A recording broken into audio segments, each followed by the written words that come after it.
All right, so you're really into philosophy, right?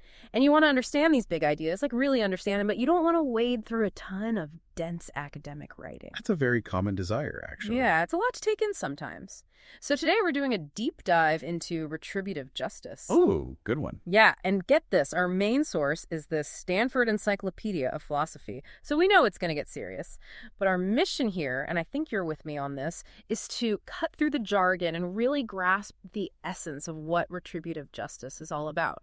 Why does it seem so right on a gut level? Like, it just makes sense. And then we're going to flip the script and see where this theory starts to show some cracks, at least from a philosopher's point of view. That's a fantastic plan. It's a really foundational concept. Retributive justice, touching on both morality and the legal system. Yeah. And the Stanford Encyclopedia, as you said, they really lay it out in a precise, almost surgical way. So we're going to pull out those key principles, like those core tenets that make up retributive justice. Understand that deep appeal, like that they got what they deserved feeling. But we're also going to put it under the philosophical microscope. See if it can withstand some serious scrutiny. I love it. Okay, let's jump right in. The encyclopedia starts by outlining 3 core principles of retributive justice. Principle number 1. When someone does something wrong, especially a really serious crime, they deserve to suffer, like morally deserve it. And the suffering should be proportional to the wrong they committed. That's it. Yeah, that's the bedrock. It's this principle of moral desert, right? It links the bad action directly to deserving some kind of suffering in response. Right. It's not about whether punishing them will prevent future crime. It's about the idea that some response is inherently just and fair because of that bad act. Okay, I'm with you. Principle number 2. It's actually morally a good thing in itself when a legitimate authority, like the courts, actually gives out that deserved punishment. And this is true even if no other good comes from it. And this is where things get philosophically very juicy very quickly. The idea that there's intrinsic moral good in punishment, in giving someone what they deserve. Whoa. That throws up a lot of questions for a philosopher. Like, what do we even mean by good here? Can suffering, just suffering on its own, ever be good, separate from whatever consequences it might have? This is a big one, a point of serious debate when it comes to retributive justice. For sure. And the third principle sets some boundaries, right? It says it's morally wrong to punish someone who's innocent. And it's also wrong to go overboard, to punish the guilty with a penalty that's way too harsh compared to their crime. So even within retributive justice, there are limits. That's essential. It's a recognition built into the theory itself that fairness matters and that we have to be careful about inflicting suffering, making sure it's actually deserved and not out of proportion to the wrong that was done. Okay, so we've got the basics down, the framework. Now, why does this idea of retributive justice feel so right to so many people? The encyclopedia talks about this intuitive appeal. What is it that makes it resonate so strongly? It really does cap into something deep, something primal maybe, in human psychology. Like, think about this example they give. Imagine a rapist who, because of illness or injury, becomes totally incapacitated. He can't hurt anyone anymore. So the usual reasons for punishment, like preventing him from committing more crimes, those go out the window. Yeah, they're irrelevant in this case. Right. You could even, just as a thought experiment, say, okay, this guy, he's going on an all-expenses-paid vacation. But would that sit right? Most people would say absolutely not. There's this strong feeling that he still deserves to be punished. It's like this gut feeling, right? Like something would be deeply wrong if he didn't face consequences, even if there's no practical benefit to punishing him further. And this is really where retributive justice, it stands apart from another big theory. Consequentialism. Consequentialists, they focus on outcomes, what will create the most good, the least harm, that kind of thinking.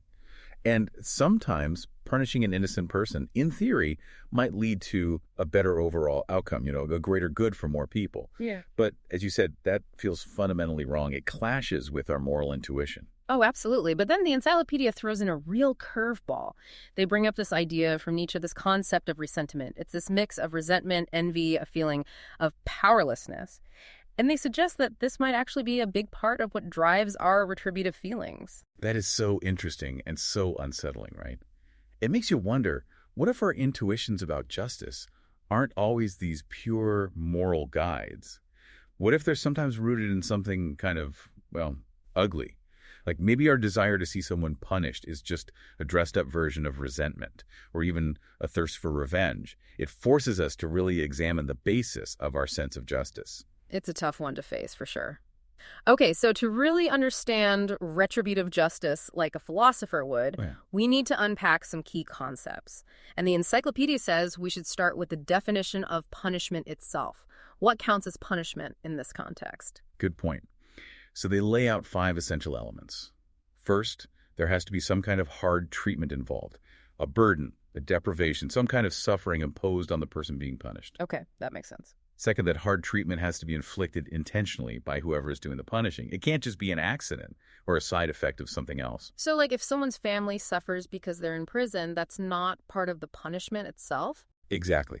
Retributivists would say that the focus is on the suffering that is directly and intentionally inflicted on the person who committed the wrong. Now, some critics say this is a way of dodging the issue, avoiding the reality that punishment has all these ripple effects. But retributivists would say those harms still need to be justified. It's just a separate argument from the justification for the punishment itself. Okay, I see the distinction. What's the third element? The hardship has to be a response to a specific act or omission, something the person did or failed to do.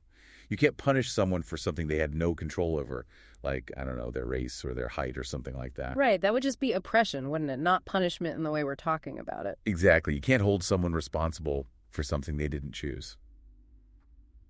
The fourth element is that the act or omission being punished has to be wrongful. Conceptually, you could imagine a system that punishes people for things that aren't really wrong. But morally speaking, it's about punishing genuine wrongdoing. And the fifth element, what's the last piece of the puzzle? The punishment should ideally be a way of communicating condemnation or censure. It's like saying, this was wrong, not just to the person being punished, but to everyone. It's a message to society that this behavior is unacceptable. So it's not just about making the person suffer, it's also a public statement, like, this was wrong and we're holding you accountable. Exactly. Now, we have to think about what kinds of wrongs are actually relevant for retributive justice. It can't be every little moral misstep, right? You're not going to send someone to prison for forgetting their manners? Well, I hope not. The encyclopedia points to intentional violations of important rights. Things like murder, assault, rape. Those are the classic examples. They're seen as the kinds of wrongs that justify punishment from a retributivist perspective. But what about things that are less clear-cut, like regulatory offenses? Or situations where someone was negligent but didn't intend to cause harm? Does retributive justice have something to say about those cases? That's where the debate gets heated, absolutely. When you move away from those really serious, violent crimes, it gets a lot harder to apply retributive justice in a neat and tidy way. Right. Like regulatory offenses, they don't always have a specific victim you can point to. And negligence, well, the person didn't mean to do wrong. It's just a question of how carefully they should have been acting.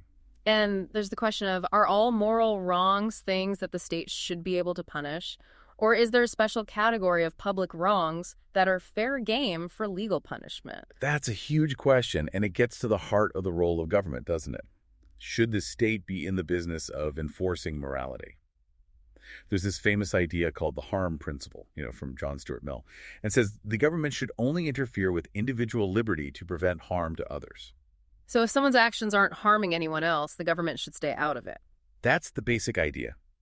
And that clashes a bit with retributivism, because a retributivist might say someone deserves to be punished, even if their actions didn't actually harm anyone. So it sounds like retributive justice isn't tied to any particular political ideology, like being liberal or conservative. You're right. The encyclopedia makes that point. You could be on either side of the political spectrum and still believe in the core principles of retributive justice. Of course, where you draw the line on what deserves punishment, that will probably depend on your worldview. Makes sense. All right, we've talked about the definition and the basic ideas. Now, the encyclopedia gets into the different ways this concept of retributive justice is used and understood. They even talk about where the word comes from, which I thought was really interesting. Me too. The word retribution actually comes from Latin, and it originally meant to divide among tribes. It was connected to this idea of compensation, like paying back a debt to make things right between different groups. So it wasn't about an individual suffering for a wrong they did. Not at first, no. The way we understand it today, it's much more about the individual owing a debt to society, and punishment is how they pay it back. But how that suffering actually cancels out the debt, That's a really tricky question, and philosophers argue about it all the time. Yeah, it feels kind of abstract, this debt to society being paid off with suffering. It does. But that brings us to how philosophers talk about retributivism today, what they call positive retributivism. Okay, so what's positive retributivism? Lay it on me. This is the most common form you'll see in philosophy discussions. It boils down to two main claims. First, the positive desert claim. This is the idea that people who do wrong deserve to be punished, just straight up. And this claim can be strong, like desert is the only reason to punish, or it can be weaker, like desert is just one reason, but it's still important. So even if a philosopher doesn't think desert is the whole story, a positive retributivist will still say it matters. Yep. Absolutely. The second part of positive retributivism is the negative deontic claim. This is the idea that innocent people should never be punished. And it also means that the guilty shouldn't be punished more severely than they deserve. Okay, so two sides of the same coin. If you're guilty, you deserve punishment, but only what you deserve. And if you're innocent, you should never be punished at all. Exactly. Now, of course, in real life, sometimes innocent people get punished. The legal system isn't perfect. But positive retributivists would say, if the courts did their due diligence, if they followed the rules of evidence and procedure, then punishing someone based on the evidence they had, even if it turns out they were wrong, that wasn't inherently immoral. The problem is the outcome, not the act of following the process. That's an interesting point. It highlights how these abstract philosophical principles play out in the real world, in the legal system. It does. Now, there's this other idea called negative retributivism. Sometimes it's called minimalist or weak retributivism. How is it different from positive retributivism? Well, as I understand it, negative retributivism is all about that negative constraint. The innocent shouldn't be punished. It says that when someone does something wrong, they basically lose their right not to be punished. But it doesn't say that wrongdoing on its own creates a positive reason to punish. The reason to punish has to come from somewhere else, like the need to deter crime or to protect society. It's like wrongdoing removes a barrier. It makes punishment okay, but it doesn't make it mandatory. Yeah, that's a good way to put it. But this view, it runs into some philosophical problems. For example, it could end up justifying using people as tools to achieve some greater good. As long as the punishment is within the limits of what they deserve, it's fair game. Yeah. That's where positive retributivism comes in. It's about treating people as they deserve, not just using them to prevent crime or whatever. And negative retributivism, it might have trouble explaining why punishment should be proportional to the crime. Exactly. If desert isn't a positive reason to punish, then why should it limit how much we punish? Especially if a harsher punishment might deter more crime. Yeah. Right? Thanks, you think. Now, there are a couple of other variations on retributivism that the encyclopedia mentions. Limiting retributivism and communicative retributivism. What are those all about? Okay, so limiting retributivism is like, it accepts the basic principles of retributivism, but it says, hey, in real life, it's really hard to know exactly what a proportional punishment would be. Like, beyond some very general guidelines, we're just not good at measuring the gravity of a wrong and translating that into a specific punishment. So it's more practical take on things. Yeah, it's more grounded. Then there's communicative retributivism. This one says that the hard treatment part of punishment, like prison or fines, maybe that's not really what people deserve. What they deserve is censure, society expressing disapproval. The hard treatment is just a way of making that censure more meaningful. So it's more about sending a message than inflicting suffering. Exactly. And this view, it appeals to some philosophers because it doesn't have to deal with that tricky question of whether suffering can ever be good. Okay, so we've got these different flavors of retributivism. And the encyclopedia is also careful to point out that retributive justice is not the same as some other ideas like lex talionis and sublimated vengeance. Right. These distinctions are important. Lex talionis is that eye for an eye idea. It's a very specific way of measuring punishment. You get back exactly what you gave. And while retributive justice is about proportionality, it doesn't have to be that literal. Even Kant, who was all about retributive justice, he didn't always think an eye for an eye was the way to go. So retributivism is more than just an eye for an eye. Absolutely. Yeah. And we have to remember, while retributivism is backward-looking, it's about responding to past crimes, not every theory that looks to the past is automatically retributivist. You could have a theory that justifies punishment based on past actions, but for a different reason than desert. And then there's vengeance. How is retributivism different from that? It seems like they could get mixed up pretty easily. They definitely can. But vengeance is personal. It's driven by emotion. It wants the wrongdoer to suffer because it feels good to the person who is wronged. Retributivism, at least in theory, is about justice, not revenge. It's impersonal. It's about the moral order being restored. Mm-hmm. And the person doing the punishing, ideally, they're not doing it out of some personal desire for revenge. They're acting as an agent of justice. Okay, we've covered a lot of ground, different types of retributivism, how it's defined, all that. Now let's get into the really tough questions. The philosophical puzzles that the encyclopedia calls out. They start with the very idea of desert. It seems simple enough, but I have a feeling it's about to get complicated. Oh, it definitely is. It's like, okay, you do something bad, you deserve something bad to happen to you. Makes sense, right? But philosophers, they love to dig deeper. And when you do, it gets really thorny. The encyclopedia breaks it down into 4 parts. The desert subject, the desert object, the desert basis, and the desert agent. Okay, I'm intrigued. Let's start with the desert subject. Who or what can even be said to deserve punishment? Usually, retributive theory focuses on the individual, the person who did the wrong. But right away, that raises questions. Like, can little kids really deserve punishment? Or people with severe mental illnesses? Do they have the capacity for moral responsibility that we're assuming when we say someone deserves punishment? And what about things like corporations or even countries? Can they be punished in a retributive way? It seems like there's a question of understanding.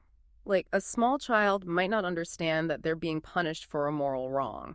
They might just see it as something bad happening to them. That's a good point. And then we have the desert object. What is it that someone deserves when they deserve to be punished? Well, according to retributivism, it's some kind of hard treatment, something that goes beyond just saying you were wrong. It's about suffering.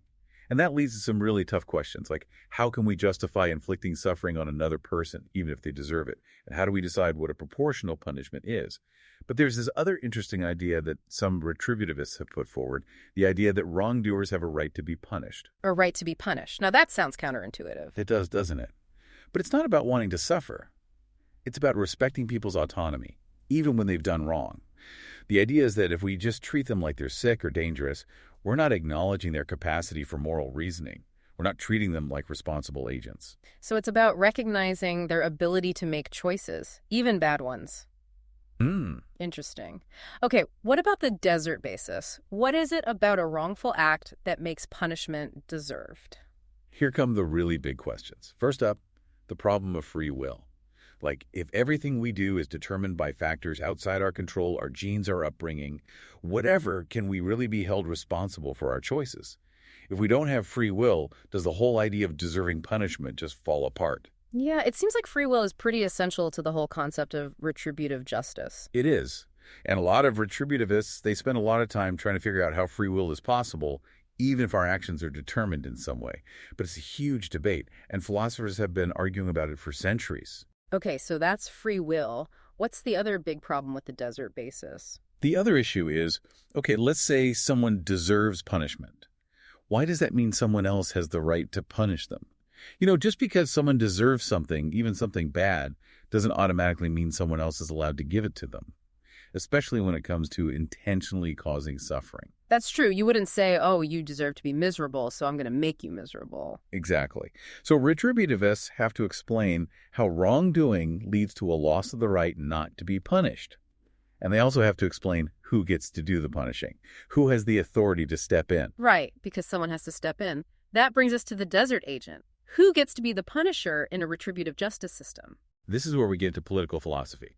One classic idea is that the right to punish starts with the victim. Like, if you're wronged, you have the right to retaliate. But then that leads to problems, right? You get into cycles of revenge. So the idea is that people give up that right to the state. It's part of the social contract. The state becomes the neutral party, the arbiter of justice. So that's where we get the courts, the police, the whole legal system. Exactly. And there are other views, too. Some philosophers, they think the state is the only one who should ever punish. Like R.A. Duff, he has this communitarian view. Crime is a wrong against the whole community, so the community, represented by the state, is the only one who can right that wrong. But then, what about cases where the state itself is corrupt? Can a corrupt state punish its citizens and still call it justice? That's a big question, and a really important one.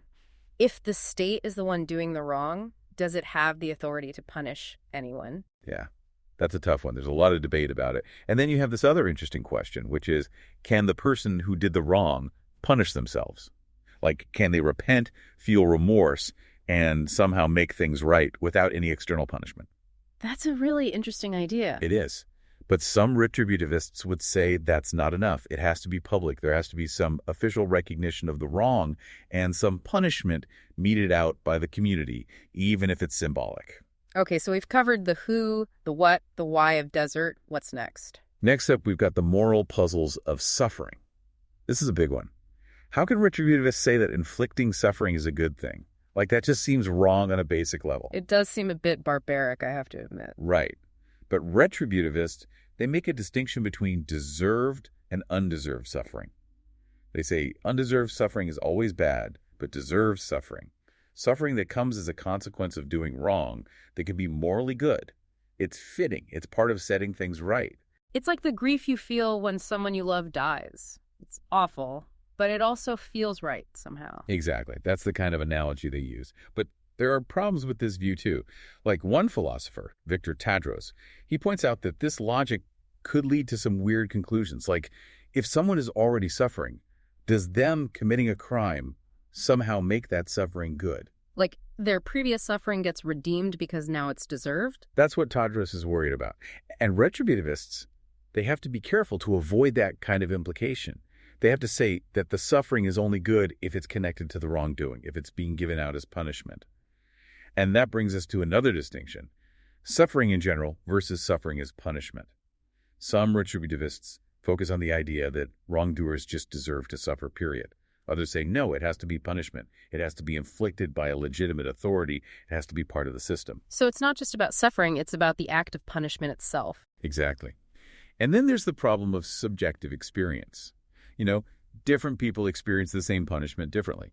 Like a year in prison, that's going to be different for different people. Some people might find it incredibly difficult. Others might cope better. So should retributive justice take those individual differences into account? It seems like it should. A punishment shouldn't be crueler for one person than it is for another, right? That's what Adam Kolber argues. He says we should pay attention to how people actually experience punishment. But then other retributivists say, wait, if we try to tailor punishments to individual experiences, it's going to be a logistical nightmare. And it could be unfair. Like, people could pretend to suffer more than they are to get a lighter sentence. And it could lead to abuse.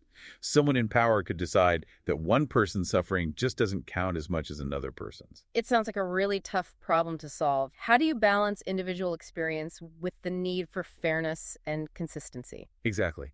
And that leads us to the principle of proportionality, which is super important in retributive justice. Yeah, the idea that the punishment should fit the crime. Exactly. Retributivists would say that it's a huge injustice to punish someone more than they deserve. Punishing less than they deserve, that's not as bad. It might be unfair to the victim, but it doesn't wrong the offender in the same way. But the really tough question is, how do you measure the gravity of a wrong? And how do you translate that into a proportional punishment? Yeah, how do you decide what fits? That's the question. Yeah. And finally, there's the question of how strong retributive reasons are. Like, even if we say people deserve to be punished, should that always be the most important consideration? Like, what if there are other factors to consider? Like, what if a long prison sentence would cost a lot of money or harm the prisoner's family? Do those things matter? They do. Yeah. And that's where the encyclopedia makes a helpful distinction. It says, it's one thing to justify punishing someone within a system that already exists. It's another thing to justify the system itself, the whole system of prisons, courts, police. That system have a lot of costs. Financial costs, social costs. Yeah. So if you're going to justify that whole system, you probably need more than just retributive reasons. Right. You need to be able to say that the system is doing some good, that it's preventing crime or making society safer. Exactly. And that brings us back to this fundamental question.